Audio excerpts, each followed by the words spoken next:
Hello, my name is Althea Jarvis, wife of Pastor Cortroy Jarvis, here at the Memorial Moravian Church, St. Thomas, Virgin Islands.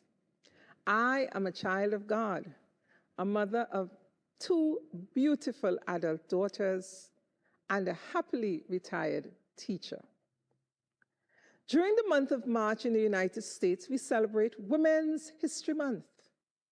Here in the Virgin Islands, we also celebrate Virgin Islands History Month. And on the 8th of March, we celebrate International Women's Day. According to the website history.com, Women's History Month is a celebration of women's contribution to history, culture, and society. This observance calls us to reflect on the overlooked contribution of women in these areas. This year's theme is Celebrating Women Who Tell Their Stories. This theme recognizes women, past and present, who have been active in all forms of social media and storytelling, including print, radio, television, and script. As we celebrate the achievements of women we have known in our past and present day, my question to you is, what is your story? What is your story with regard to your relationship with God? At the end of the short video presentation on history.com, there's a statement of affirmation which says, I want to make history. Not all of us will make history. Not all of us will have our stories up in lights or printed for that matter. But each of us have a story to tell, and we need to tell our story. In John 4, we meet a woman who was an outcast. She was shunned by the people in her village. She only went to the well when no one else was there.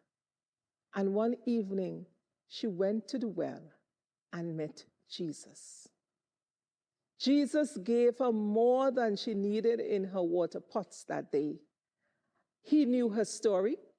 He knew all her doubts, her sorrows, her fears, her joy. He knew everything about her.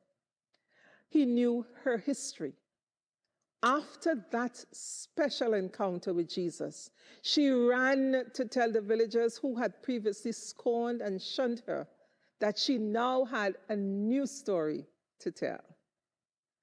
The Bible is full of women like this.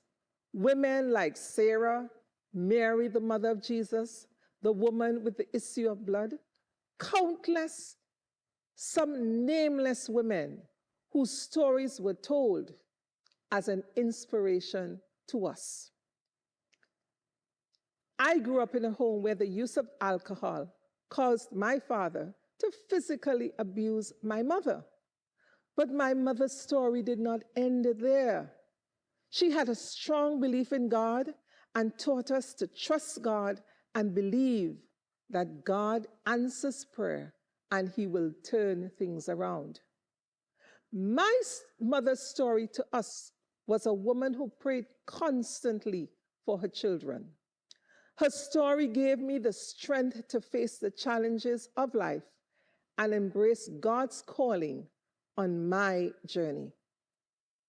As women, our stories are not always pretty. No, they're not. Some of our stories tell of struggles with our own inner demons. Some of our stories tell about depression. It talks about the men in our lives. It talks about sickness. It talks about our joys and our successes. And it talks about our failures. The list is endless and as varied as our personalities. But our stories must be told so that it would lift and inspire others or cause them to turn away from a path of destruction. Tell your story. Tell your story for your own cleansing. Tell your story so that God can help you pull together the broken pieces. If you sit and listen to some of the stories that you will hear on print and media, wherever you may hear this month of March. Let them inspire you to tell your story. Someone is listening. Someone needs to hear your story. Tell it, my sisters. Be blessed and be covered.